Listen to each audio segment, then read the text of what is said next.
فرق ثانيتين. أما الآن اربطوا الأحزمة، اربطوا الأحزمة الآن مشاهدينا. هنا الفريق القادم بقوة، هنا الشيشان، هنا روسيا. نعم، ونشوف الآن هنا الصورة. نعم، هنا من الشيشان، هذا الفريق الشيشاني، فريق حماية الرئيس الشيشاني الآن في الصورة. شوف القدرات الكبيرة الآن. الله، نفس التكنيك اللي كانت عليه فرقة قرقيزستان. سرعة كبيرة، مهارة، لياقة، قوة عضلية. يا سلام يا سلام، سرعة خيالية لحد هذه اللحظة. هل يستمر هذا الفريق الآن؟ يحطم الرقم. هو الوحيد اللي وصل إلى هذا المكان، إلى الجدار الأفقي في أقل من 20 ثانية، إلى الطاولة. الله، ما هي اللياقة؟ اللياقة هي المهارة، هي القوة، هي المرونة العضلية. نعم، كما نشاهدها في الصورة الآن. لحد الآن ماشيين 100%. امتياز في الأداء. السرعة هنا فائقة جدا.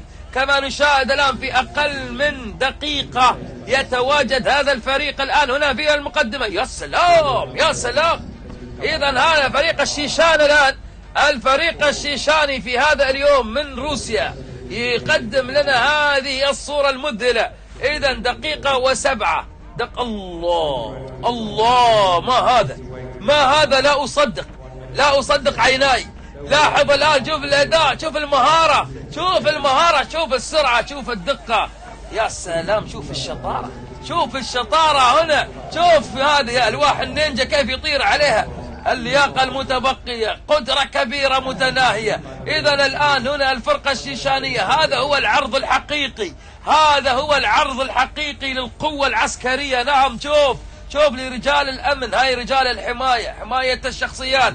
هذه الفرقة وحدة متخصصة لحماية الرئيس الشيشاني كما نلاحظ الآن، وهم الشرطة.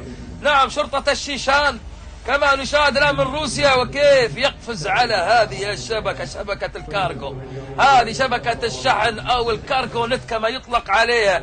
أتوا الآن بهذا المكان. أنا أحسب لهم بساعتي رقم جديد، أقل من 5 دقائق ونصف الدقيقة بكل تأكيد. نعم، لاحظ الصورة الآن. هنا المكان ساحق العضلات، هذا المكان ساحق العضلات. الآن نشاهده ونشوف الاثنين وصلوا لهذا المكان الآن. القدرات لا زالت عالية. الزمن 2.5 دقيقة. نلاحظ معاكم الآن القدرة كبيرة. وصلوا إلى هذا المكان 2.5 دقيقة، معناته راح يوصلون هناك أقل من 5 دقائق ونصف بكل تأكيد. هذا المكان الأصعب على الإطلاق الآن. هنا بركة الماء، الانطلاقة قوية. هذا الفريق يبحث عن المركز الأول. ممكن هو اللي فاز باليوم الأول وفاز باليوم الرابع، خسر في اليوم الثاني، تراجع في اليوم الثالث. اليوم الأخير يحاول أن يعيد ويستعيد الصدارة، لكن أعتقد أنها صعبة عليه بالنسبة للنقاط. هذا إذا كانت هناك الحسابات لصالحه، لأن لا زالت هناك نقاط. هو مبتعد شوي بالنقاط بعد انتهاء اليوم الرابع بالأمس. لا زال متأخر، خسر الكثير في اليوم الثاني، وأيضا خسر في اليوم الثالث، كان في المركز الثالث. أما الآن حقق المركز الأول ونقاط اليوم الأول ونقاط اليوم الرابع يوم أمس، ولكن خسر في يومين متتاليين. الآن يحاول أن يعود، وهذا أمام شيء واحد فقط، أن شرطة دبي تخسر اليوم وبفارق كبير. هذا هو فقط اللي ربما يمنح هذا الفريق الشيشاني البطولة اليوم. البطولة تعتمد على الحسابات. الرقم راح يكون في 4 دقائق. هذه الصورة. مين اللي موجود آخر واحد؟ القمع الآن، واحد موجود في القمع.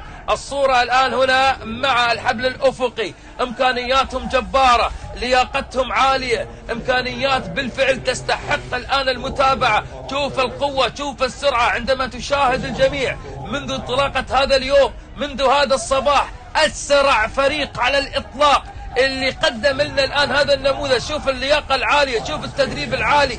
نعم، إنها العسكرية الآن. شوف القوة والقدرة، وشوف التشجيع أيضا من الجانب الآخر.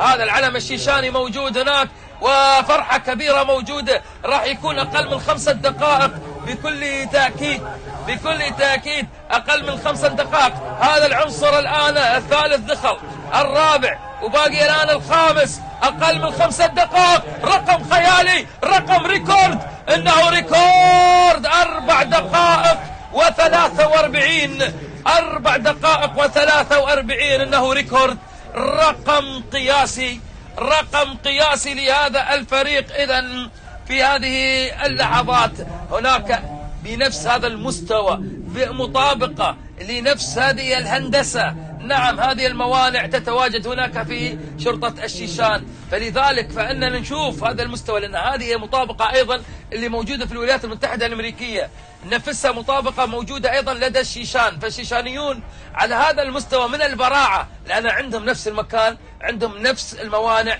فتدريبهم عليه الآن أكيد هذا الرقم سبق وحققوه هناك في بلادهم. نعم هذا الواضح، هذا الواضح.